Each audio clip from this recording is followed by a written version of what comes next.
Hello दोस्तों, आज हम एक बहुत ही प्यारी कहानी सुनने वाले हैं जिसका नाम है जादूगरनी रानी। कई साल पहले की यह बात है। एक नगर में एक पारस नाम का नव युवक रहता था। वह बहुत ही ईमानदार और नम्र स्वभाव का व्यक्ति था, लेकिन वह गरीब था। यही कारण था कि वह मन ही मन काफी परेशान रहता था। अंत में एक दिन वह अपने दोस्त की राय मानकर राज दरबार में जा पहुंचा। राजा ने उससे कुछ सवाल किए, जिसके उत्तर उसने फटाफट दे दिए, जिसका परिणाम यह हुआ कि राजा ने उसे अपने यहाँ नौकरी पर रख लिया। कुछ ही दिनों में उसने इतने अच्छे अच्छे काम किए कि राजा उससे काफी प्रभावित हुआ। पारस ने अपने कार्यों के द्वारा राजा का हृदय जीत लिया। राजमहल से उसे काफी धन की प्राप्ति होने लगी। समय और उम्र का लिहाज से पारस ने मनी नाम की एक युवती से विवाह कर लिया। विवाह के पश्चात उसने अपना मकान बना लिया और सुखमय जीवन व्यतीत करने लगा। मनी एक जादूगर की शिष्या थी। जादूगर ने उसे अनेक प्रकार की विद्या से परिपूर्ण कर दिया था। एक दिन पारस राज दरबार से वापस लौटा तो उसने देखा कि उसकी पत्नी मनी अग्नि के सामने बैठी हुई कोई जाप कर रही थी। वह आग के हवन में कुंड में आहुति देती हुई कहती थी, स्वाहा। पत्नी को यह सब करता देख पारस के मुख से चीख निकल पड़ी, प्राणनाथ। एकाएक मनी ने अपने पति पारस की ओर देखा और मंत्र जाप पढ़ना बंद कर तुरंत उसकी ओर भाग खड़ी हुई। वह यह देखना चाहती थी कि उसके पति को यूं अचानक क्या हो गया। पारस ने अपने पास आई पत्नी मनी को कंधों से पकड़कर झिझोड़ते हुए कहा, यह तुम क्या कर रही हो? बंद करो इसे। इसे देखकर न जाने क्यों मेरा दम घुटता है। मनी बोली, इससे डरने की कोई आवश्यकता नहीं है प्राणनाथ। मैं तो केवल मंत्र के द्वारा दुष्टों को सजा देती हूँ। आप निश्चित रहे, इससे आपको कोई कष्ट नहीं होगा। लेकिन तुम्हारा यह सब करना मुझे ठीक नहीं लग रहा है। जिस तरह मैंने आते ही तुम्हें हवन कुंड में आहुति देते हुए देखा था, वैसे ही कोई जादू टोने वाला इंसान ही कर सकता है। पारस ने झिझकते हुए यह बात बताई। आपने सही पहचाना स्वामी, मैं जादू जानती हूँ, तभी तो दुष्ट को सजा देने के लिए यह सब कर रही थी। और वह रुक कर बोली, शायद आपको मालूम नहीं कि राजा के दरबार में आप नौकरी करते हैं। उसकी पत्नी यानी कि रानी भी बहुत बड़ी जादूगरनी है। क्या कह रही हो मनी? पारस को अपनी पत्नी की बात सुनकर बड़ा ही आश्चर्य हुआ। मैं सच कह रही हूँ स्वामी, पारस से मनी झूठ थोड़े ही बोलेगी। सोच लो मनी, यदि तुम्हारी बात झूठ निकली तो? पारस ने अपनी पत्नी की बातों को गहराई से जानने के लिए कहा। देख लेना, यदि मेरी बात पर विश्वास नहीं तो स्वयं ही देख लो। आज की रात को रानी अपने भाई से मिलने के लिए शिला के पर्वत पर जाने वाली है। भाई से? पारस ने चौंक कर कहा, इसमें ऐसी कौन सी बुराई वाली बात है? यही तो बड़े रहस्य की बात है स्वामी। रानी का भाई एक बड़ा तांत्रिक है, इसलिए राजा नहीं चाहता कि वह अपने भाई से मिले, लेकिन रानी अपने उस तांत्रिक भाई से छिप छिप कर मिलती रहती है। पारस ने कहा, मगर मनी, तुम्हें मालूम है शिला पर्वत यहाँ से 500 कोस से कम नहीं है। वहाँ इतनी जल्दी कैसे पहुँच जाएगी? मनी ने बताया, स्वामी, रानी ने बरगद के पेड़ पर एक तोता पाल रखा है जिसमें देवता की शक्ति है। रानी वहां पहुंचकर उस तोते को देवता का रूप दे उसके कंधों पर सवार होकर शिला पर्वत पर पहुंच जाती है और आज रात भी वह उसी देवता के कंधे पर बैठकर जाएगी। यदि आप चाहे तो उसे जाते हुए देख सकते हैं। अच्छी बात है, मैं जरा अभी आया। यह कहकर पारस सीधा राजा के पास पहुंचा। उसने अपनी पत्नी के मुंह से जो भी सुना था वह सब सच सच बता दिया। सुनकर राजा अवाक रह गया। फिर उसने इस सच्चाई का पता लगाने के लिए एक उपाय सोचा। रात को वह अपने बिस्तर पर न सोकर सीधा बरगद के पेड़ की ओट में जा छिपा। पलंग पर उसने अपने नौकर को चादर उठाकर सुला दिया ताकि रानी को किसी प्रकार का संदेह न हो सके। आधी रात को रानी चुपचाप उठी और बरगद के पेड़ के पास जाकर खड़ी हो गई। कुछ देर चुपचाप खड़ी रहने के पश्चात उसने एक मंत्र का उच्चारण किया। एकाएक बरगद से एक तोता नीचे उतरा और देखते ही देखते उसने देवता का रूप धारण कर लिया। रानी ने उससे कहा, मुझे अपने कंधे पर बिठाकर शिला पर्वत पर ले चलो। जैसी आपकी आज्ञा। यह कहते हुए देवता ने रानी को कंधे पर बैठाया और शिला पर्वत की ओर चल पड़ा। राजा अपनी रानी की यह हरकत देखकर दंग रह गया।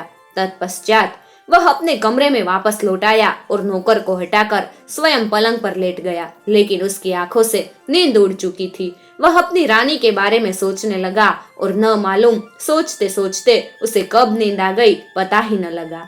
प्रातःकाल जब उसकी आंखें खुली तो उसने देखा कि रानी अपने शयन कक्ष में सो रही है। यह देखकर पहले तो उसे बड़ा आश्चर्य हुआ कि रानी इतनी दूर गई और एक ही रात में वापस लौट आई, लेकिन जादू के द्वारा सब कुछ संभव हो सकता है। इस विचार के दिमाग में आते ही उसकी सोचने की धारा बदल गई। दासियों ने रानी को उठाया तो राजा ने उससे पूछा, कौन सी सैर करने गई थी? रानी को राजा के पूछने का अंदाज जैसे ही बदला हुआ लगा, वह तुरंत समझ गई कि राजा को मालूम हो चुका है कि मैं अपने भाई से मिलने गई थी। अतः वह बोली, जब आपने सब कुछ देख ही लिया तो फिर मुझसे सवाल जवाब करने की कौन सी जरूरत आ पड़ी? इतना सुनते ही रानी के बदलते तेवर को देखकर राजा का गुस्सा सातवें आसमान को छू गया। उसने जुबान से काम न लेकर हाथ से काम लेते हुए रानी के गाल पर एक जोरदार थप्पड़ मारते हुए कहा, जिस काम को करने के लिए हमने तुम्हें मना किया था, फिर तुम्हारी हिम्मत कैसे हुई महल से बाहर कदम रखने की? रानी अपने थप्पड़ लगे गाल पर हाथ रखकर कुछ देर आंसू बहाती रही। राजा ने उस पर आंखें तरसते हुए कहा, याद रखो, आज के बाद यदि तुमने कभी भूल से भी महल से बाहर कदम निकालने की कोशिश की तो ऐसा दंड दूंगा कि जीवन भर याद रखोगी। राजा के चले जाने के बाद रानी को समझते देर न लगी कि अब यदि वह अपने भाई से मिलने गई या उससे मिलने की कोशिश भी की तो राजा उसे अवश्य ही बड़ा दंड देगा और वह बिना अपने भाई से मिले रह नहीं सकती थी। इसलिए उसने कोई ऐसी युक्ति करनी चाहिए जिससे सांप भी मर जाए और लाठी भी न टूटे। आधी रात को जब राजा गहरी नींद में सो गया तो वह राजा के शयन कक्ष में आई। उसने एक मंत्र का जाप किया और पानी के छींटे राजा के ऊपर छिड़के। पानी के छिड़कते ही राजा एकदम कबूतर बन गया। रानी ने कबूतर बने राजा को सोने के पिंजरे में कैद करके पिंजरा महल में टांग दिया। अगले दिन सुबह में जब राजा अपने कमरे में नहीं मिला तो सभासदों को चिंता हो गई। मुख्यमंत्री ने राजा को खोजने के लिए चारों ओर संदेशवाहक भेजे। संदेशवाहक खोजकर वापस लौट आए, परंतु राजा का कहीं पता नहीं चल सका। अब मुख्यमंत्री के समक्ष नई समस्या आकर खड़ी हो गई। वह सोचने लगा कि राजगद्दी पर किसे बिठाया जाए। अंत में वह रानी के पास पहुंचा। रानी ने चिंता का कारण जानने से पश्चात कहा, शिला पर्वत पर मेरा भाई रहता है। उसके 2 पुत्र है। बड़े पुत्र को तो मेरा भाई कहीं जाने नहीं देगा, परंतु छोटा पुत्र हमारी सहायता कर सकता है। ऐसा बताकर रानी ने मंत्री को एक पत्र लिख कर दिया और बोली, आप एक दूत को यह पत्र देकर शिला पर्वत पर भेज दीजिए। मेरे भाई साहब अपने छोटे पुत्र को दूत के साथ अवश्य भेज देंगे। मंत्री ने ऐसा ही किया। रानी का भतीजा, जिसका नाम दुर्जन सिंह था, दुर्जन सिंह राज सिंहासन का मालिक बन बैठा। राजगद्दी को संभालते ही दुर्जन सिंह ने अपने अत्याचारों की बोचान प्रजा पर डालनी शुरू कर दी। दुर्जन सिंह द्वारा सताई गई प्रजा की शिकायतें रानी के पास आती तो वह उन्हें एक कान से सुनती और दूसरे कान से उसी समय बाहर निकाल देती थी। इससे प्रजा में असंतोष फैलने लगा। प्रजा अच्छी तरह समझ गई कि यह सब रानी की ही सोची समझी चाल है। इसलिए प्रजा रानी के एकदम विरुद्ध हो गई और उससे बदला लेने की सोचने लगी। इसी हापोह में धीरे धीरे 2 महीने गुजर गए। लोग अपने काम धंधे में इतने लापरवाह हो गए कि नए राजा के अत्याचारों को सहन करने की उनकी आदत सी पड़ गई। तभी प्रजा के बीच पारस आकर रहने लगा। उसने प्रजा की मदद करके उसका दिल जीतना शुरू कर दिया। प्रजा ने बेखौफ अपने दुख का कारण पारस को बताया, जिसे सुनकर पारस को बड़ा दुख हुआ। वह लोगों से बोला, तुम लोग बेफिक्र रहो, मैं गुप्त रूप में इस बात का पता लगाऊंगा कि हमारे राजा जीवित है अथवा उनकी मृत्यु हो गई है। पारस ने दृढ़ता भरे स्वर में सभी को सांत्वना देते हुए कहा। पारस चूंकि राजा का नौकर था, सो उसे दुर्जन सिंह की भी सेवा करनी पड़ रही थी। अपनी युक्ति और सेवा द्वारा उसने राजा दुर्जन सिंह का भी हृदय कुछ ही दिनों में जीत लिया था। दुर्जन सिंह ने पारस को देखा। वह उसके कार्यों से काफी संतुष्ट था और एक दिन दुर्जन ने पारस को सेना नायक की उपाधि दे दी। उन दिनों यह पद बहुत प्रतिष्ठा का माना जाता था, अतः पारस का आना जाना महल में भी हो गया। एक दिन पारस की नजर पिंजरे में कैद कबूतर पर पड़ी। उसने महसूस किया कि वह उससे कुछ कहना चाहता है, लेकिन पक्षियों की जुबान भला पारस कहाँ समझ पाता था। परंतु उसने उसकी आंखों में झांककर इतना अवश्य समझ लिया था कि वह कबूतर पिंजरे से आजाद होना चाहता है। आए दिन जब भी कभी पारस महल में जाता तो वह उस कबूतर में अवश्य खो जाता। एक दिन उसने ताड़ लिया कि जब भी कभी वह सोने के पिंजरे में कैद कबूतर की ओर देखता है तो कबूतर उसके चेहरे पर आंखें गड़ देता है। आखिर ऐसा क्यों है? इसके पीछे क्या रहस्य हो सकता है? पारस के दिलो दिमाग पर यही बात घर कर गई कि आखिर एक पक्षी ऐसा क्यों करता है। इन सवालों ने पारस को बाध्य किया कि वह कबूतर को हासिल करे और फिर इस रहस्य का पता लगाए। लेकिन क्या रानी उसे यह कबूतर देने के लिए राजी हो जाएगी? सोचने वाली बात थी। शायद वह ऐसा कभी नहीं करेगी। वह कबूतर के विषय में जानकारी प्राप्त करने के लिए राज दरबार के छोटे बड़े सभी लोगों से मिला। सभी ने अपनी अपनी असमर्थता प्रकट की। अंत में वह राज्य के मुख्यमंत्री से जाकर मिला। मुख्यमंत्री ने कहा, यह तो मैं भी नहीं जानता कि उस कबूतर को राजमहल में कौन लाया है, परंतु इतना अवश्य जानता हूँ कि रानी साहिबा राजा की तरह इस कबूतर के प्राण ठिकाने रखती है। वह उस कबूतर को किसी भी कीमत पर किसी दूसरे को देने के लिए तैयार नहीं होगी। इसलिए मेरी बात मानो और कबूतर को पाने का ख्याल अपने दिल से निकाल दो। मुख्यमंत्री के द्वारा कहे गए शब्दों ने पारस की शंका को और भी पक्का कर दिया। वह समझ गया कि यह कबूतर किसी विशेष रहस्य को छिपाए हुए है। अतः पारस ने मन ही मन प्रतिज्ञा की कि मैं इस कबूतर को पाकर ही दम लूंगा। संजोगोवश दूसरे दिन ही पड़ोसी राजा ने दुर्जन सिंह के राज्य पर चढ़ाई कर दी। राज्य के मंत्रियों, सैनिकों और सेना नायकों ने बड़ी ही वीरता के साथ दुश्मन का सामना किया। लेकिन पारस ने ऐसे वीरता और पराक्रम का प्रदर्शन किया कि दुश्मन की सेना मैदान छोड़कर भाग खड़ी हुई। पारस ने शत्रु राजा को योजनाबद्ध तरीके से घेर कर पकड़ लिया। फिर उसे राजा दुर्जन सिंह के सामने पेश किया। दुर्जन सिंह ने अपनी मंत्री परिषद की बैठक से परामर्श किया कि शत्रु के साथ कैसा व्यवहार किया जाए। राजा की पत्नी, जो कि एक जादूगरनी थी और नए राजा दुर्जन सिंह की बुआ थी, वह कहने लगी, पारस, इस दुश्मन को तो हम जो भी सजा देंगे उसे राज्य की प्रजा देखेगी, लेकिन हम तुम्हारी बहादुरी से अधिक प्रसन्न हैं।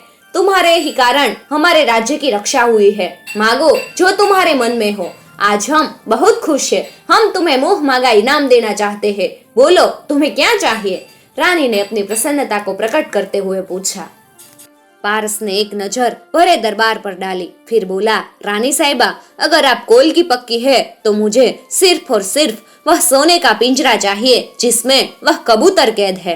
पारस की मांग सुनकर रानी दुविधा में पड़ गई, लेकिन वह भरे दरबार में वचन दे चुकी थी। अतः वह स्वयं पर काबू पाते बोली, ए जीव, आश्चर्य! अरे, इस कबूतर में ऐसा क्या तुमने देखा? अभी भी हम तुम्हें मौका देते हैं। यह कबूतर तुम्हारे किस काम का? चाहो तो इसे छोड़कर सब कुछ मांग सकते हो। जी नहीं रानी साहिबा, पारस ने दृढ़ता के साथ कहा। अच्छी बात है, जैसी तुम्हारी मर्जी। अतः उसने कबूतर सहित सोने का वह पिंजरा पारस को दे दिया। पारस कबूतर को लेकर अपने घर आया। कबूतर अभी भी उसकी तरफ गौर से देख रहा था कि तभी एकाएक पारस की नजर कबूतर के गले में पड़ी एक जंजीर पर पड़ी। यह जंजीर सोने की थी। पारस ने पिंजरे में हाथ डालकर कबूतर के गले में से सोने की जंजीर खोल दी। देखते ही देखते कबूतर गायब हो गया और उसकी जगह एक सुंदर वस्त्र पहने हुए राजा आकर खड़ा हो गया। पारस आश्चर्य में पड़कर राजा को देखता रह गया। फिर उसने पूछा, महाराज, आप और कबूतर के रूप में यह सब कैसे हुआ? राजा ने आप बीती सारी घटना का वर्णन पारस को कह सुनाया। पारस ने पूरे घटनाक्रम को सुनने के बाद कहा, महाराज, आप मेरा कहा मानिए। अभी आपको रानी साहिबा के सामने नहीं जाना चाहिए। यदि आप उनके सामने चले गए तो वह आपको पुनः कबूतर बनाने में जरा भी देरी नहीं करेगी। पारस कुछ सोचकर बोला, मैं जैसा कहता हूँ आप वैसा ही करते रहिए। इतना कहकर पारस ने राजा को गुप्त मार्ग में से महल से बाहर निकालकर अपने घर भेज दिया। तत्पश्चात पारस अपने गुरु के पास पहुंचा। उसने गुरुजी के सामने हाथ जोड़कर रानी के समस्त कार्यों को बताया। फिर कहा, गुरुजी, आप इतने ज्ञानी ध्यानी हैं और आपसे बढ़कर इस दुनिया में न तो मेरा कोई दूसरा है और न ही मैं किसी दूसरे को इतना मानता हूँ। कृपया कर आप मुझे कोई ऐसी युक्ति बताए जिससे रानी स्वयं ही मृत्यु लोक को प्रस्थान कर जाए। पारस के गुरु काफी पहुंचे हुए सिद्ध थे, सो उन्होंने उद्धार भाव से अपने शिष्य को बताया, शिष्य पारस, रानी की जान महल में पूर्व दिशा की ओर गड़ी हुई कील में है और वह कील रानी के महल की दीवार में गड़ी हुई है। गुरुजी ने तनिक रुक कर बोला, यदि कोई व्यक्ति उस कील को उखाड़कर तुरंत आग में डाल देगा तो रानी की सारी जादुई शक्ति समाप्त हो जाएगी और वह स्वयं भी तड़प तड़प कर मृत्युलोक को प्रस्थान कर जाएगी। अपने गुरु की बात सुनकर पारस वापस घर चला गया और रानी के कमरे में जाने का बहाना तलाशने लगा। एक दिन रानी ने महल में भजन संध्या का आयोजन कराया। बस पारस को रानी के कमरे में जाने का सुअवसर प्राप्त हो गया। वह कमरे में प्रवेश करके सीधा कील की तरफ बढ़ा और उसे तलाश कर उखाड़ ली। साथ ही तेजी के साथ उसने उसे आग के हवाले कर दिया। कील का अग्नि में समाना था कि देखते ही देखते रानी को तड़प तड़प कर अपने प्राण त्यागने पर विवश होना पड़ा। अगले दिन राजा ने पारस की सहायता से नए राजा को मार पीट कर भगा दिया। एकाएक यह परिवर्तन देख राज्य की प्रजा मारे खुशी के ठिकाने न रही। अत्याचारी राजा और रानी का अंत देखकर लोगों ने जगह जगह खुशियां मनाई। अब राजा समस्त कार्यों से निश्चित हो गए और उन्होंने पारस का पूर्ण राज दरबारियों के बीच सार्वजनिक अभिनंदन किया। पारस राजा से विदा लेकर खुशी खुशी अपने नगर को वापस चला गया और राजा बड़ी शांति से अपना राजपाट चलाने लगे। दोस्तों, अगर आपको हमारी कहानी अच्छी लगी हो तो हमारी चैनल को जरूर सब्सक्राइब कर लीजिएगा और साथ ही दिए गए बेल आइकॉन को भी प्रेस कर लीजिएगा ताकि आने वाले नए वीडियोस की नोटिफिकेशन सबसे पहले आपको मिल सके। और हमारी कहानी अच्छी लगी हो तो अपने दोस्तों के साथ जरूर शेयर कीजिएगा।